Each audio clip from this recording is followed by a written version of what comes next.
Welcome to the Kolbecast, episode 157. Thank you for joining us. Today we pick up a conversation from episode 84 with President and founder of the Cardinal Newman Society, Patrick Reilly. In celebration of the 30th year of the Cardinal Newman Society, we catch up with Patrick about what has happened since our last visit and all the new and great things happening in Catholic education. We hope that you'll enjoy the show. Hi there, I'm Bonnie, liturgical musician, popcorn and podcast fanatic, and Kolbe homeschooling mom to 4 lads and lasses of middle and high school age. And this is Stephen, homeschooling father of 5 and director of development for Kolbe Academy.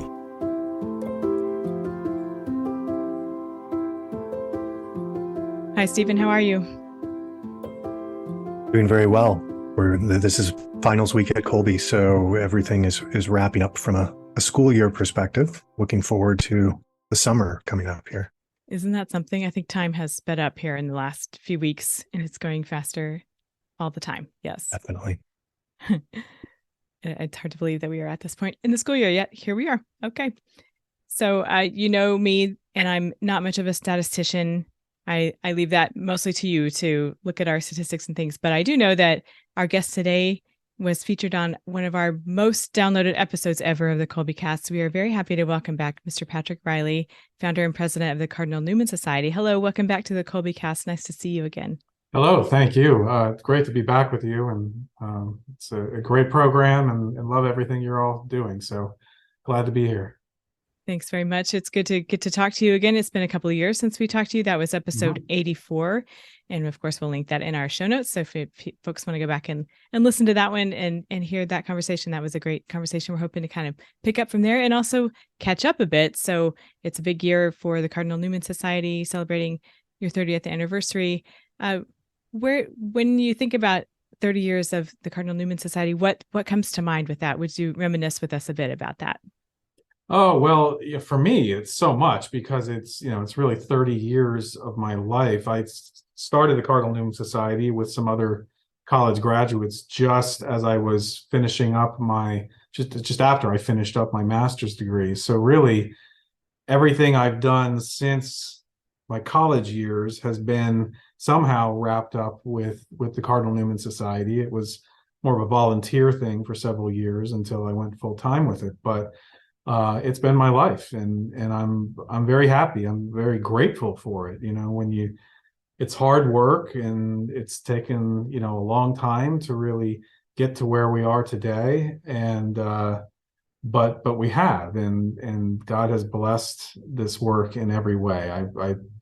You pray, and you trust that you're doing what you think God wants you to do, but you always have these nagging doubts. But it's hard to doubt when you look back on 30 years of doing something and you just see the way that God's grace has shown itself through the entire process, and it's just been such a good thing. And so I'm just very confident in what we've done, and even more confident in where we're going next. And so I think great things are happening in the church these days.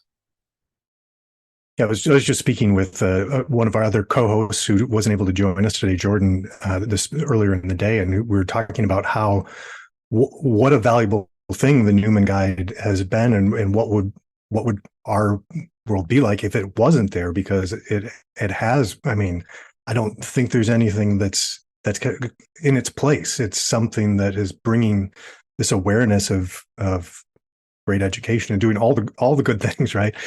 So what a calling, a great thing that this has been for our church and our country. Sure, and can you imagine trying to do something like the Newman Guide at a time when everything's going downhill, which in certain respects it is, but here we have this great ascendancy of faithful Catholic education that's rising and is finally getting noticed in a widespread way. And people are realizing that this is the future of Catholic education. This is the future of the church. This is the renewal that's happening that we need across the church. It's happening because of the proper formation of young people as Christians. And and that's just so exciting. So yes, I think the Newman Guide has been a wonderful thing, and I say that without the slightest bit of pride, because we kind of fell into it, and it's been a great thing, and we've been so grateful and happy to do it, to point to institutions that are doing things very well. And if they weren't, we'd have nothing to point to. So it's, the Newman Guide is wonderful, but it's because the colleges that we've been pointing to, and now also we're expanding to include schools and graduate programs and homeschool programs, hybrid programs, all of that. We want every Catholic family to be aware of where things are going well, and to support that, and to make sure that their sons and daughters are getting the kind of education that they deserve, that was promised them in their baptism.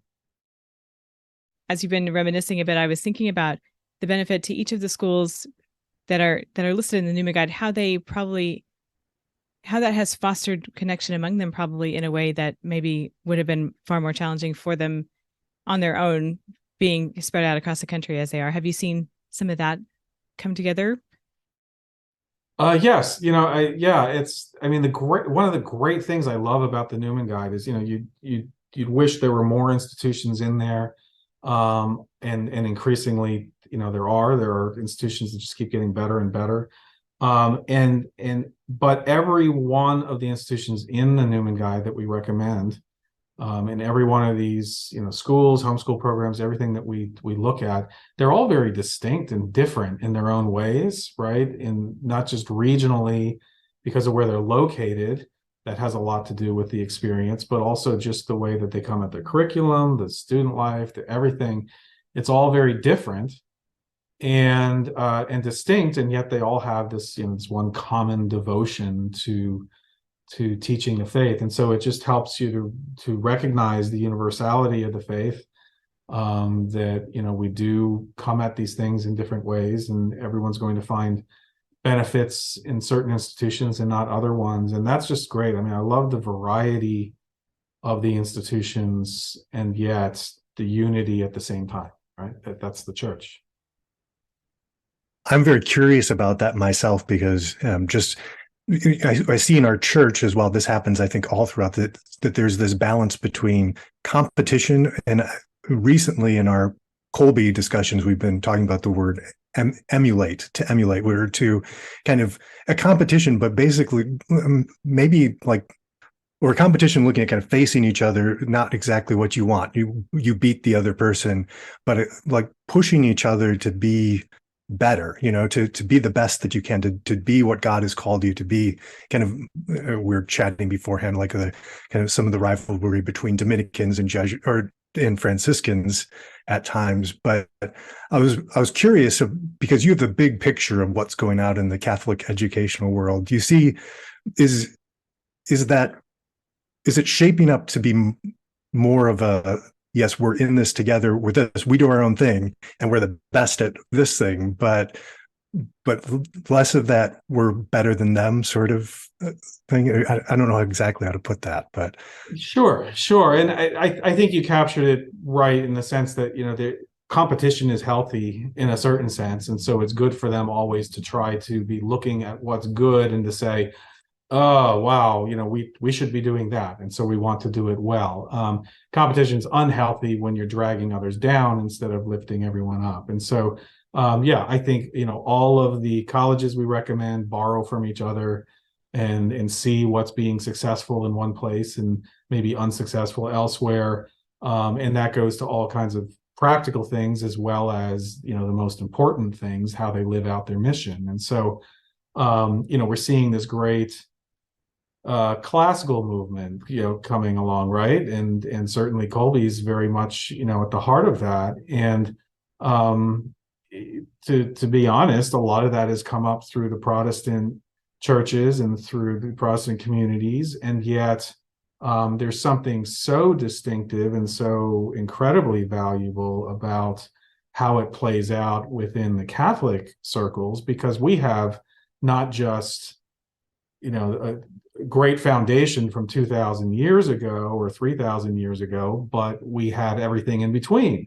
And we have so much to recapture that really just over the last 100, 200, 300 years was wholly abandoned, and it started, a lot sooner than that with the Enlightenment and even the Renaissance in many ways. But we have a lot to pick up on, and we're seeing that happen in such wonderful, wonderful ways. And so, I see nothing but success with the Newman Guide colleges. Some of them, in financial terms, may not have hit their stride entirely. They're still building toward that, but they are building toward that. They're consistently growing. They're consistently building in reputation. There's no concern, from what I can see, of these institutions failing. Except there's always the crisis that hits us all in different places. But all in all, I mean, it's just outstanding the way faithful Catholic education is growing and doing better, whereas the rest of education is just collapsing in a dismal way. And it's sad to see all of that collapse around us, but it also makes it all the more glorious to look at this renewal that's happening and seeing that God is working in our world if we're willing to embrace it. I love, from what I've seen with a number of those Newman Guide schools, that you really do see God's providence at work. And hearing my father-in-law talk about the startup of Thomas Aquinas College and seeing them through the years as well, and you think, if this was a man-driven endeavor, there certainly would be failure all over the place. But it seems like these schools who really stick to the truthfulness of the faith, the need that God sees in our world and wants these people to come in, and they just providence just keeps providing left and right, as long as they're remaining faithful to their mission. So it's a fantastic thing to see. Yeah, I heard Newman in what you were just saying there with his second spring, right? The whole idea that everything in nature seems to have this cyclical effect, that God preserves what he has created, but everything man does tends to fall to dissolution, right? And that's when we really know that there's a miraculous hand in things, when they're lifted up and preserved or restored, which I think is the case that we're seeing now, right? It's a renewal and a reform. And it just all the more highlights the glory of God and how he can bring such wonderful things out of a rather dark period that we're in terms of our culture. I was just thinking, maybe in preparation for this, because it's been going through my mind, but I was thinking about how prevalent, how that's such an important thing to keep that view of God's plan and things he's doing and things of the world. And it was a mundane thing. It's like whenever I'm mowing my lawn, inevitably within a month, my lawnmower is going to break down. And you can approach these daily tasks as kind of like, oh, not again, this is horrible. But it's like, no, this is the world that we live in. It's going to pass away. Things like lawnmowers will break down. They don't last forever. So being able to keep sort of, yes, there are things that are like that, but God's things he can preserve, so you're just, kind of as a Catholic organization trying to constantly do, as you said, determine what's God's plan, not necessarily what I want to do with it, but what is it that God wants? So, yeah, I don't know about you, but I would not be heartbroken if there are no lawnmowers in heaven, right? You mentioned this earlier, and here in these last few comments you were making about the broader state of education. What good timing for the expansion of your Newman Guide beyond the undergraduate programs that you've chronicled for a while, and that service you provided for a long while for undergraduate programs. Would you tell us a bit about the expansion that's going on to the levels of education on either side of that? Yeah, and since 2009, I believe it was, we've been recognizing K-12 schools as well. It started out, it was high schools, and then we expanded it. And it just really hasn't gotten a lot of attention, whereas the Newman Guide is just known. It has a certain brand, it has a certain cachet for what it stands for. And so what we're doing is bringing that school recognition into the Newman Guide under that same umbrella. So there'll be Newman Guide recognized schools as well as colleges. And then we're also launching, or have launched, we've invited applications anyhow, for graduate programs, because we get a lot of questions about, well, okay, you recognize this college for its undergraduate program. What about the graduate programs? And the fact is, we live in a world where, even at a college where the undergraduate program might be recognized, maybe not the graduate program might not be fully there. On the other hand, there are graduate programs elsewhere that aren't at the Newman Guide colleges that are great and wonderful Catholic education opportunities. And so we wanted to recognize those. And so we will recognize particular programs at Newman Guide colleges and elsewhere at other places. There's great independent standalone graduate programs like Divine Mercy University for the psychological sciences and Ave Maria Law and things like that. And then, a lot of this is follows our development of the standards that we've developed for Catholic education. And, the first thing was to look specifically at schools. A lot of the church documents are particularly focused on the brick and mortar school, right? That's been our experience. Certainly since Vatican II, it's been the primary experience of the church. But we, the Cardinal Newman Society, recognize that there's a broad number of ways of Catholic education. If we tried to say, which a lot of people do today, if we tried to equate Catholic education with brick and mortar schools, then you'd have to say that there was no Catholic education for most of the history of the church. And that's certainly not the case, right? And so Catholic education comes in many forms. Homeschooling is a very natural way of education, right? And so, although today it's a very different thing than the homeschooling that Jesus would have had, right? And of course, he would have also had the local the synagogue to study at as well. Scholars think that he actually did study at a local synagogue, which is just interesting to contemplate. But so there are just so many different ways of doing Catholic education, but the essence of Catholic education in the formation of the mind and in harmony with the formation of the entire soul and the body, that all of it needs to be integrated, and understanding that the insights of the Catholic faith are foundational to anything that we study, no matter what the subject matter is. It's not that we simply pile on Catholic things into a secular education. A secular education, by definition, is excluding the truths that we recognize as Catholics. And so, as long as that's there, we're enthusiastic about it. And different families are going to be in different situations where they can homeschool, or, the hybrid programs that are developing kind of help to address other circumstances, or there's, the full schools, and all of these are ways of supporting the family in its vocation of education. So we want to recognize all of that and celebrate all of that. And what we desperately want is for Catholic families to get out of secular education, because it's proven, for anyone who thought that maybe it was neutral, maybe it was, could still be valuable. I think we're seeing the proof of what it's done to our culture, done to our society, and what it's doing to our church.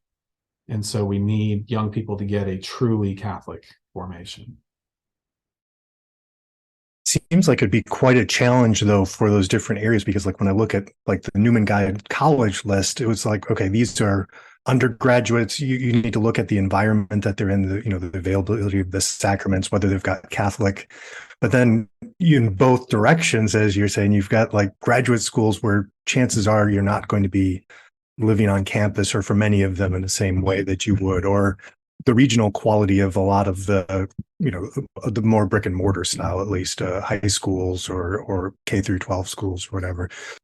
And was it hard to kind of shift or pivot to those different sort of things as you were Yes, it's very hard. It's very difficult because there's so many, in addition to the very legitimate issues that you have to think through, what's different and what's distinctive about these different levels of education.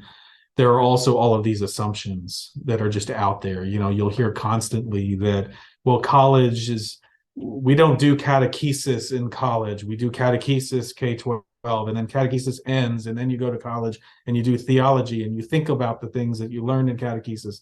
Well, there's a general truth to that because of the age level of the students and the capability to analyze and reason and work on these things. But it's kind of ludicrous to draw that very hard line. And so how does that affect these different levels?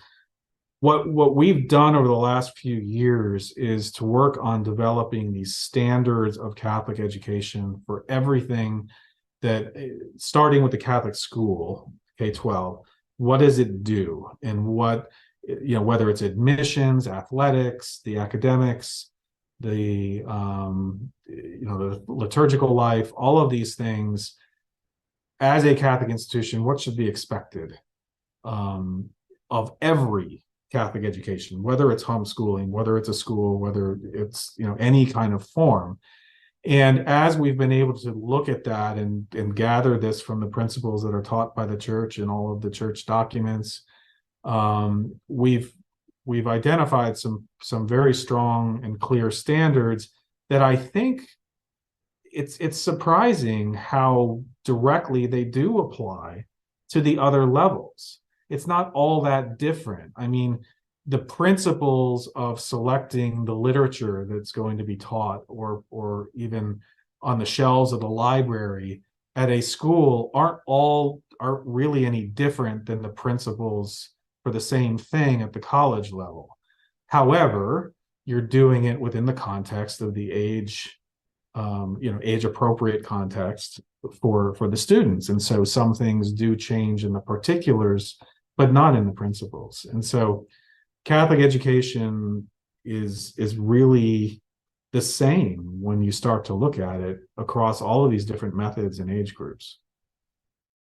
As a follow-up question, as you were saying, that, have you seen, I mean, what immediately occurs to me is, like, as I looked through the Newman Guide schools, and you've got all of the like the golds and silver stars that might be lined up next to them for certain things. Have you seen your recognition of these principles actually serve as a tool for schools to self-evaluate and say, well, we should have a gold star here, we should be doing this? Have you seen that effect through some of these processes? Absolutely. And you think about us as individuals, right? You know, once you give your life to God and you embrace the Catholic faith, and you're baptized and confirmed into the faith, it doesn't get easier. I mean, it gets easier in the sense that you have the grace, but the challenge is greater because you're more expected of yourself. And it's the same thing with the Newman Guide. You know, these institutions love the fact that they're recognized as good, faithful Catholic institutions, but it can be a burden too. In this, not a bad burden. It's a welcome burden for all of these institutions, but it does create certain challenges where people start to ask questions and say, well, if you're a Newman Guide institution, why are you doing this? Or why aren't you doing what the other institution is doing? And that's, I think everyone recognizes that as a very healthy thing, and it does challenge them. And it's been interesting to see some of the Newman Guide colleges say, well, we recognize that is in many ways perhaps a better thing under certain circumstances, but those aren't our circumstances. And so we're going to acknowledge that that's not who we are. And that's what they are. And so, the families have to make a decision on what exactly is most important to them. But in every case, these are institutions that are doing everything they can to try to cultivate the mind and the faith in their students. And it is going to be a little bit different in each case. Okay, well, so Kolbe has been forming students from an early age, and I know many of our families look to the Newman Guide to help their students take the next steps in academia if that's the path that they have discerned to be for them. There are a number of opportunities that Kolbe students have throughout their time with us here at Kolbe to interact with representatives from the Newman Guide schools at Kolbe's virtual college fairs, webinars that our college partners come and present to our students through the Cardinal Newman Society's virtual college fair that was held recently. And we're hoping to add to these opportunities here coming up soon. What would you say is the value of offering high school students firsthand experiences and opportunities with Newman Guide schools while they're still in high school? Well, I think there's great value. I mean, I think one of the things we're also learning overall as a culture is that so many things like theology and philosophy and logic and all of these things somehow got pushed to the college level. You know, we kind of said, all right, we don't do that in high school. We're going to do that in college. And then the colleges stopped doing it, right? And so, you know, even at some of the best colleges, unless you're majoring in philosophy or majoring in theology, you don't get a lot of it. And it's a lot. There are a lot of things that really every educated Catholic graduating from high school really ought to have. And so, you know, we're finding that a lot more of this does need to happen at the high school level, as long as, you know, the students are from a young age formed and cultivated so that they're prepared for it. And that's what programs like Kolbe do. And so we're starting to develop that. So that's one thing, is just, I think a lot of these so-called college level courses really are great for high school students. But then the other thing, of course, is it's expensive going to college, and if you can shave off some credits and get those done in high school, you can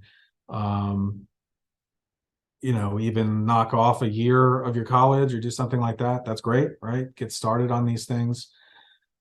And then, of course, there's the whole thing about demonstrating that you're capable of college level work, demonstrating to yourself and demonstrating to the colleges. And so, you know, the rule of thumb has always been for a long time that it's really good for homeschooled students, even in an accredited program like Kolbe, to take, you know, at least one or two college credit courses through these dual enrollment programs and such, in order to demonstrate that you can get an A or at least a B in one of these colleges, in one of these courses, and that you're capable of college level work. Because the reality is they don't always know what an A or a B means in a homeschool program. I think that's changed, though. You know, that you know, doubt that they had about, you know, someone coming in and saying, well, I was homeschooled, and the colleges don't know what that means. I think these days they're so eager to get the homeschool students, because maybe there's the occasional one who really didn't do as well as they said they did. In most cases, these are the students who are coming into the colleges and are succeeding extraordinarily. And so they're willing to take the students in any case. But there's just great value, I think, to these partnerships with colleges, particularly good, faithful colleges that share, you know, the same mission of, and, you know, the same principles that I was talking about of good, faithful Catholic education. Just very valuable to families and to young people. I know that I've looked at it really as a need for Kolbe or any of the schools to kind of investigate in the past, because, you know, and what I would love is for every one of our graduates to be going to a Newman Guide school, and we could do the handoff at that point and say, okay, now you're going to, like when I went to TAC, now I'm going to get I'm going to read all of this Aristotle and St. Thomas, and I'm going to approach it kind of fresh for the first time here. But not every student is going to go to TAC or to another Newman Guide school as well. And what are they going to do without some of that additional formation, without an exposure to philosophy and theology, even that's beyond Kolbe's rigorous, you know, normal curriculum? But for me, this provides a great opportunity, and the openness of the Newman Guide schools to start investigating this is really remarkable, I think. But I think they see the need as well. But But for now, instead of going to the community college and picking up the garbage you're going to get at your community college course, for the most part, you can get these beautiful courses that are really going to solidify you so that you're ready to go out, even to a non-Newman Guide school, perhaps, and have some real formation. That's been impressive. Yeah, I think that's really important what you said there, because, on the one hand, we are seeing how the beauty of this good, strong, faithful education, and it's becoming more beautiful, right? It's getting better and better every year at all of these institutions. That's one side of it, and more people are starting to see that, which is great. But there's the other side that I think people are realizing the darkness of the secular education in principle, right? Secular education in principle simply doesn't provide, it can provide you some basic information and reasoning upon certain information, but you're missing so many of the foundational aspects of anything that you study. But then beyond that, just in our current culture, the way things are today, there's no such thing as any more of I shouldn't say there's no such thing, but it's a rare thing to find a good, so-called good secular institution. I mean, they're so captured by ideology and the falsehoods of our time that they're just dangerous places. They're dangerous intellectually, they're dangerous socially. You can go to one of these institutions and basically have your career and your life severely damaged, if not destroyed, simply because you dared to voice something that's obviously true, right? And that's just, I think Catholic families need to be thinking about the great dangers that we're finding outside of good, faithful Catholic education. I've been happy to see more, at least available out there recently, talking about just the rottenness of the institution itself. How public education has developed over the last century or centuries, maybe century in particular, and just seeing, you like you've mentioned before, you can't just slather some Catholic stuff on top of that. It's fundamentally rotten underneath, so that movement back to that's happening is what's needed, clearly. Yeah, and I'm eager for, we're trying, at the same time that we're highlighting these good institutions, I'm eager to keep talking about, and I'm eager for more Catholics to understand some of those fundamental points, that it's not just a problem of our times. There's something fundamentally different about a secular education and a truly Catholic education.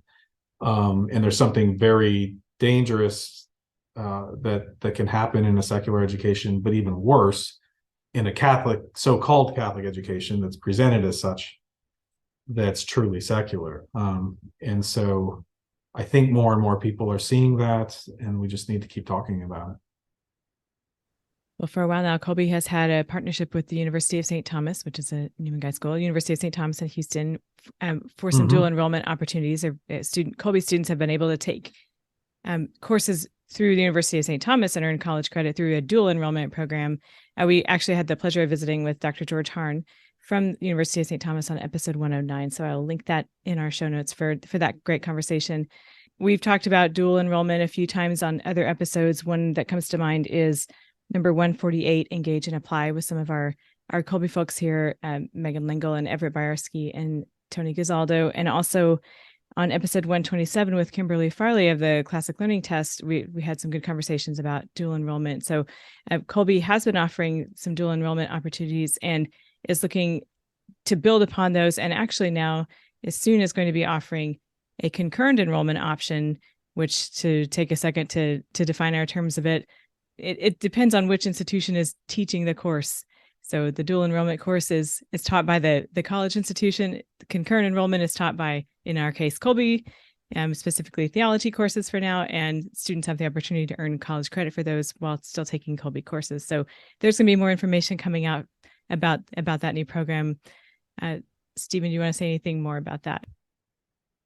Yeah, Franciscan is leading the charge in this area, and I'm just so impressed with what they're doing. So offering some of these things, as you said, that we'll be announcing, that they can take Kolbe's theology courses, but then enroll for credit, and they'll have to do some tests and stuff. But I think they've been working with some of the Chesterton schools for a similar arrangement.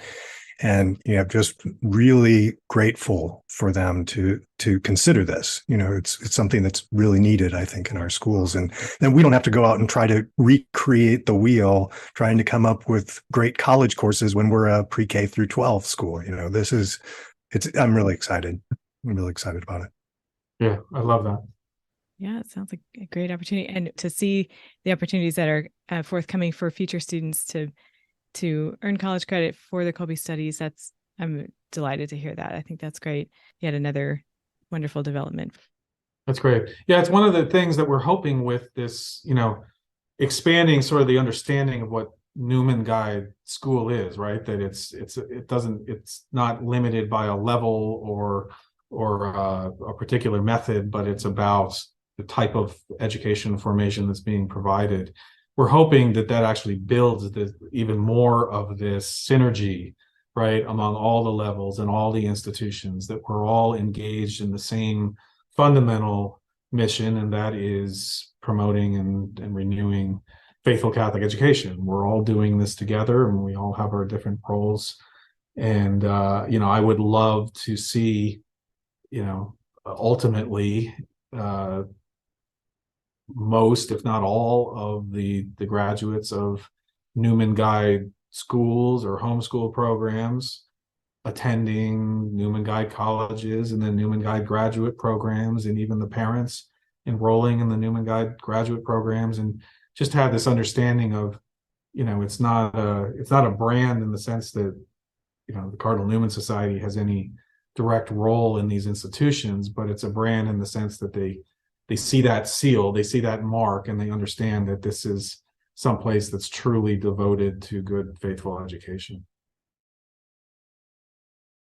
Okay, well, another wonderful thing happening here in your 30th year of the Cardinal Newman Society is this taskforce for Eucharistic education. I'm very interested in this. I was very delighted to read about this as I was preparing to talk to you today.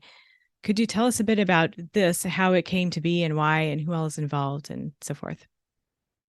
Yeah, it's in many ways, it's just a natural thing, right? And it's kind of interesting as we're celebrating our 30th anniversary, leading up to it, you get all of these studies coming out showing not only that vast majority of Catholics, baptized Catholics, do not recognize the real presence of Christ in the Eucharist, but if you dig down deeper into it and you look especially at the young adult Catholics, who I think it's about 70% of them said that they don't believe in the real presence in the Eucharist, the very sizable majority of them say that they didn't realize that the church taught the real presence in the Eucharist. So we can say it's a crisis of faith, but I say it's a crisis of education. We simply have failed to give baptized Catholics what they were promised in their baptism. And so I really do believe that young people, once they're baptized in the church, they are due the faith. They're due a Catholic education and a Catholic formation. It's promised to them in their baptism.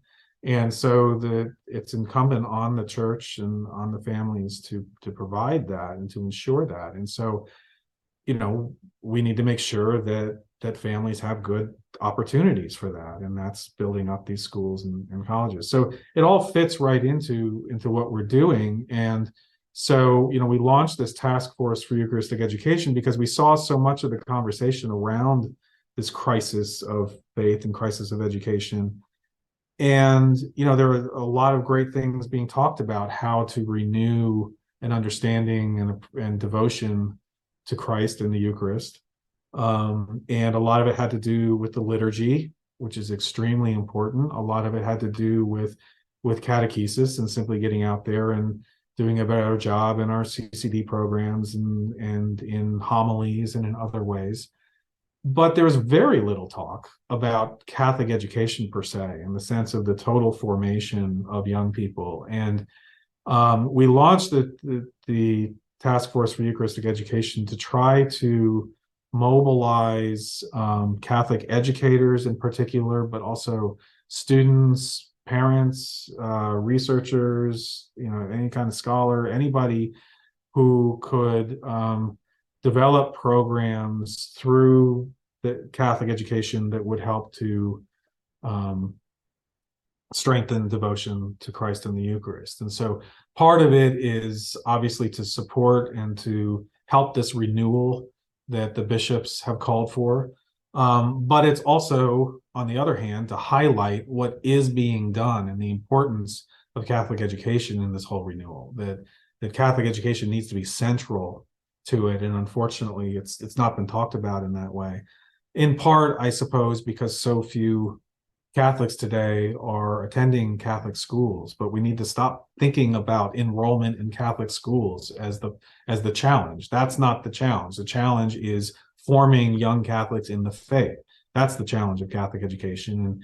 And if the schools aren't the answer, then what is the answer? What are the other ways we can do it? That's why homeschooling has grown so rapidly, because it's an answer of our times. We have the opportunity of the internet. We have all these different ways of accessing resources and the expertise of great people. I had someone talking to me. My kids are all homeschooled, and I had someone saying, when kids go to a Catholic school, they have the opportunity. They have a teacher who's an expert in theology or an expert in history and everything. And I said, yeah, but my kids, they're taught theology and catechesis by Father Harne, and they're taught philosophy by Peter Kreeft, and logic, and by D.Q. McInerney, and they have the best of the best, which they wouldn't get in their local school because they have access to. So it's just another way that we now have to educate and form. And so we want to highlight that as so important. And so we actually have 4 aspects of this Task Force for Eucharistic Education, and that is focusing on Eucharistic literacy, meaning awareness and understanding of the Eucharist as the real presence of Christ. Liturgy, particularly in our schools and in Catholic education, trying to get past this idea that young people want cartoonish type of sing-songy type of masses, and in fact, the evidence is that no, they're actually very much attracted to the beauty and the reverence of good masses, good liturgy, and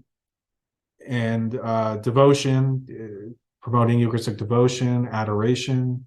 We've seen time and again, if you look at the surveys of seminarians, preparing for the priesthood, time and again, they say that their vocations, their call to the priesthood, came to them largely through prayer in adoration before the Eucharist.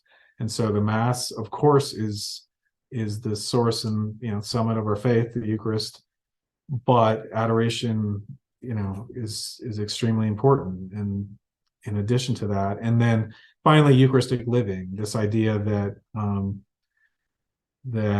a devotion to the Eucharist is reflected in the entire lifestyle of the person, and that every Catholic is carrying within them the body and blood of Christ, and that was given to us for a reason.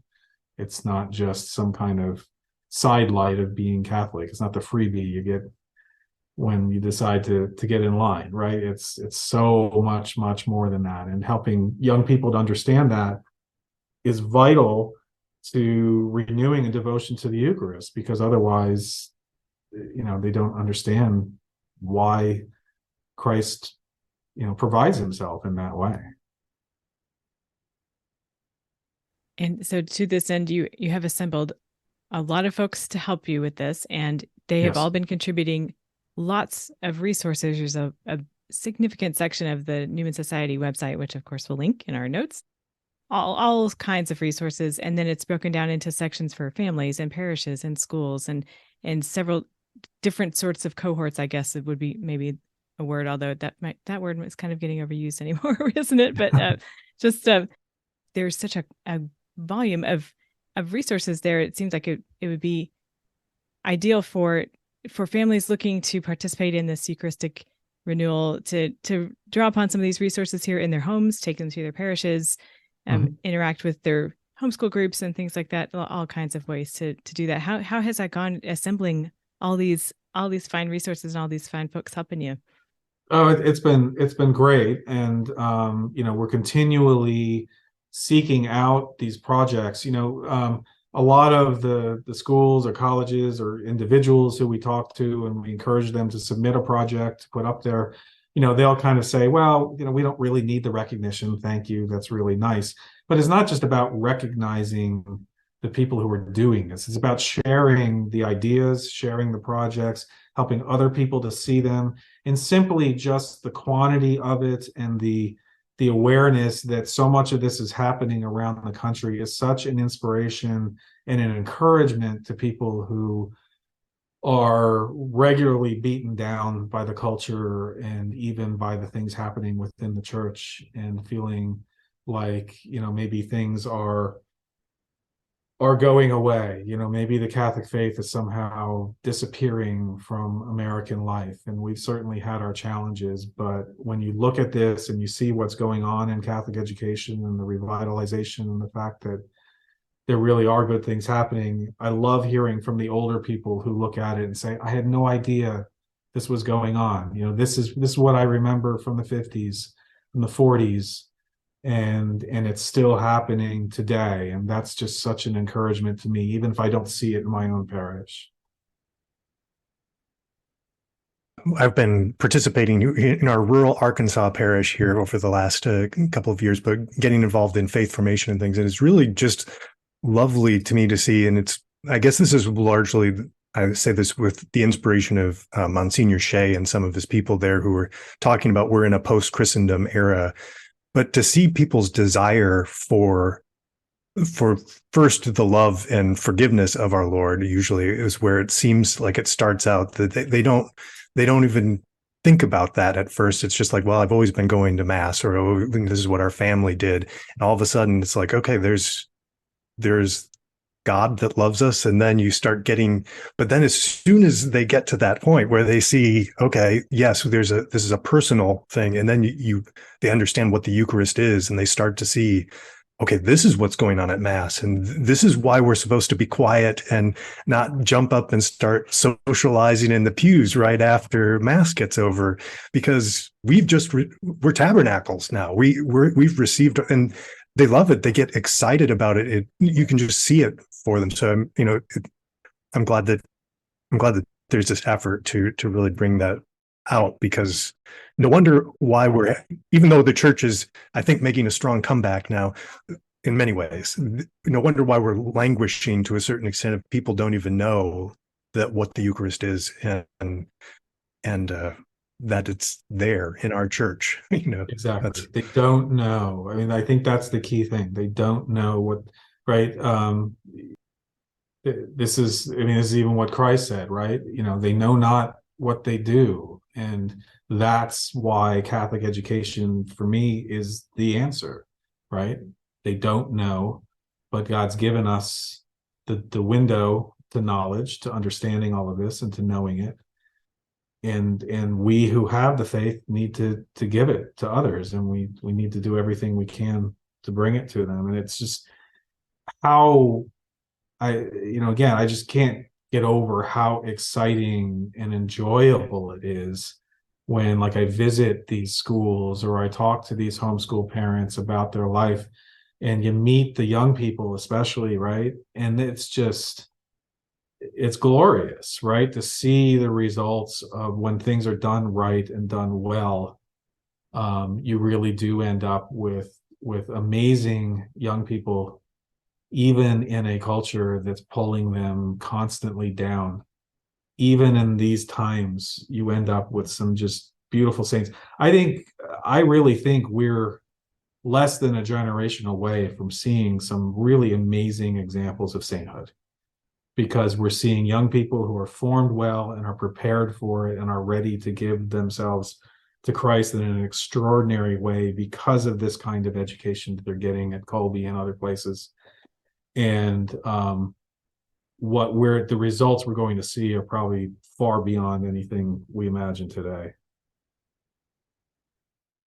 I kind of wanted to throw an amen out there right then, Patrick, because I've been seeing it myself, because I came from a secular public school background, and for me to be able to see some of the kids who have been brought up second generation, third generation, getting broken away from that, getting brought up through the Newman Guide schools and things, they're at a different level than, I mean, their struggles are of a different sort than where I think I'm coming from. At least they've got all the struggles. I know it doesn't become easy, but the floor is raised up so much, I think, and the ceiling is so much higher for them, with God's grace, of course. But yeah, and we see it in our own lives. I mean, I've certainly experienced my kids were homeschooled through a good faithful program. They went to good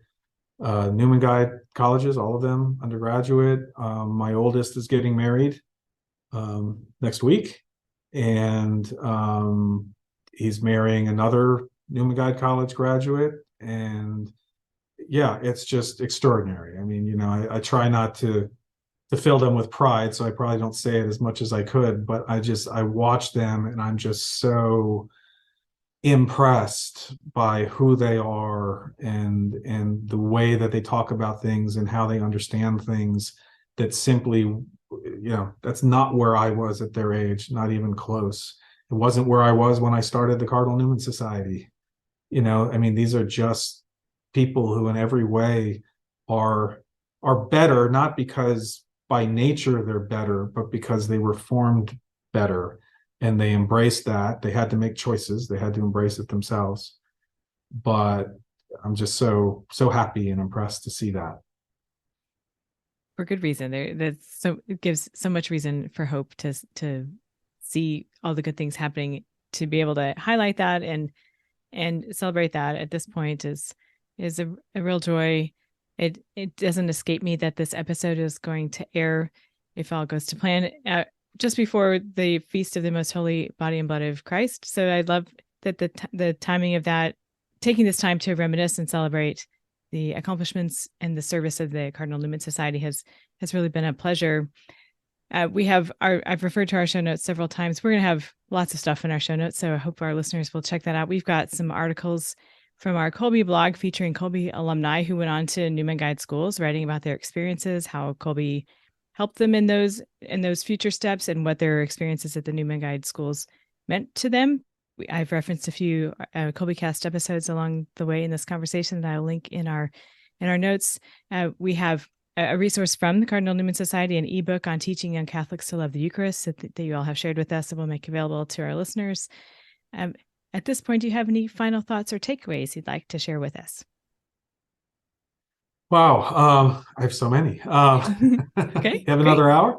No, I mean, God bless you. God bless your students, and God bless the parents. It just, all of this comes down to the parents making the best choices, and sometimes doing it in a way that's very countercultural, and that's not easy. And so I'm just so grateful to parents who are choosing good, faithful Catholic education, helping their young people to choose good, faithful Catholic education. And I just pray and truly believe, I have great hope that this is going to continue to bloom and really explode in the next generation, to where we have thousands upon thousands of young people getting this kind of education. And what a difference that is going to make to our world, to our culture. It's going to be enormous.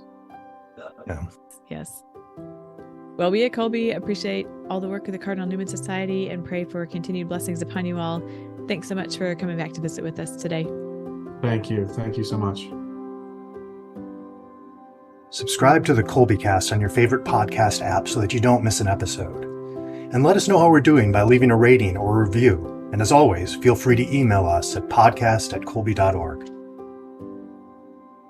Mary our Mother, pray for us. Saint Maximilian Kolbe, pray for us. Ad Maiorem Dei Gloriam.